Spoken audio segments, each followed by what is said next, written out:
आश्वासन हमको हमेशा मिलते ही आए हैं, तो आश्वासन को हम उसको प्रमाण में बदलना या परिणाम में बदलने के लिए जो भी आगे होगा हम करेंगे। उसके लिए नेक्स्ट स्टेप क्या है वो भी हम आपको बताएंगे। तो आपका यहाँ पर आना मतलब ऐसा नहीं हुआ कि वेस्ट हो गया, सार्थक है। कुल मिला के आप यहाँ पर आए हो तो आपके लिए जो मांग थी वो पहुँच गई है। तो पहला तो ये सिस्टम है। लेकिन आप लोग सोच लगोगे कि यार सर कल बदलती हो गई क्या, पर तो हो रही है क्या, वो अभी उन्होंने कुछ बात पूछी जिसका जवाब शायद आप लोग भी नहीं दे पाएंगे। एक्चुअली उन्होंने एक बात कही है कि जो आपके राजपत्र में पद दिए थे और जो हमने वैकेंसी निकाली थी और अगली वैकेंसी जो हम निकालने वाले हैं उनके बीच में अभी कैलकुलेशन चल रहा है। पवन सर भी साथ में थे। अभिषेक कहाँ गया? आप लोग रहो, क्योंकि देखो स्टूडेंट्स की बात ही हमको रखनी है। हम लोग तो फ़ोन पे भी ये बात कर सकते हैं। जैसे ये लोग थे तो उनका कहना ये है कि उन्होंने अभी हमसे क्या जानकारी मांगी है। सबसे पहले उन्होंने ये जानकारी मांगी है कि अभी वर्तमान में कितने पद खाली हैं, उसका कैलकुलेशन करके हमें कल शिक्षा मंत्री के साथ सर के नेतृत्व में मिलना है। और चलो मैं बता देता हूँ, मतलब मैंने पूछना बस इतना था कि उन्होंने बोला क्या है। उनका ये कहना है कि देखो अगर वैकेंसी रहती है खाली रहेगी तो हम आपको भरने के लिए हम समस्या नहीं हम करेंगे। उनका एक तर्क था जिसको हमने बाद में खारिज करवा दिया। उनका कहना था कि अगली वैकेंसी तो अगले महीने आ सकती है, लेकिन नहीं, उनका कहना तो ये सही है, उनके हिसाब से कोई अगली वैकेंसी आ सकती है।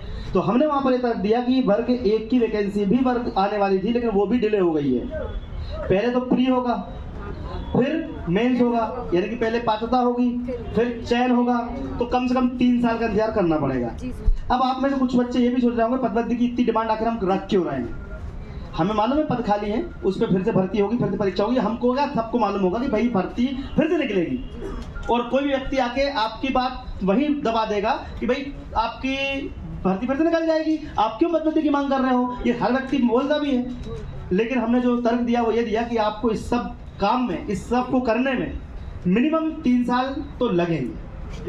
लगेंगे? क्यों लगेंगे?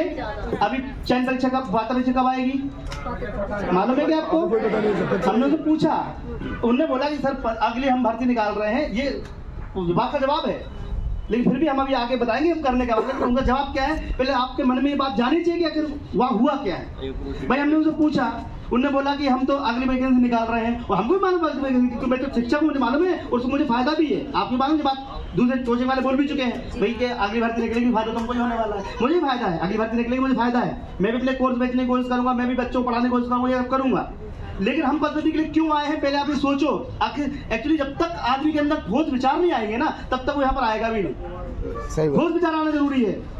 अभी कोई भी आप कोई बच्चा अगर खड़ा हो जाए, मैं तो बोलता हूँ कोई मंत्री के सामने खड़ा हो जाए, किसी अधिकारी के सामने खड़ा हो जाए। पवन सर अभी गए थे, अभी अपन ने जवाब तलब करे थे उनसे, कोई जवाब नहीं दे पा रहा।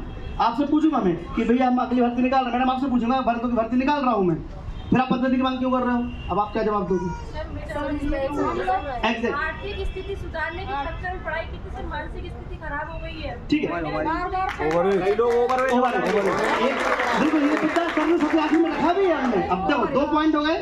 एक पॉइंट कौन सा जो पहले हमने रखा कि सर ऐसा नहीं है कि आप पदवृद्धि को आप वैकेंसी निकालोगे, मना है, हमें मालूम है वैकेंसी निकालोगे, बट वैकेंसी कब निकालोगे? बोल दो कुछ।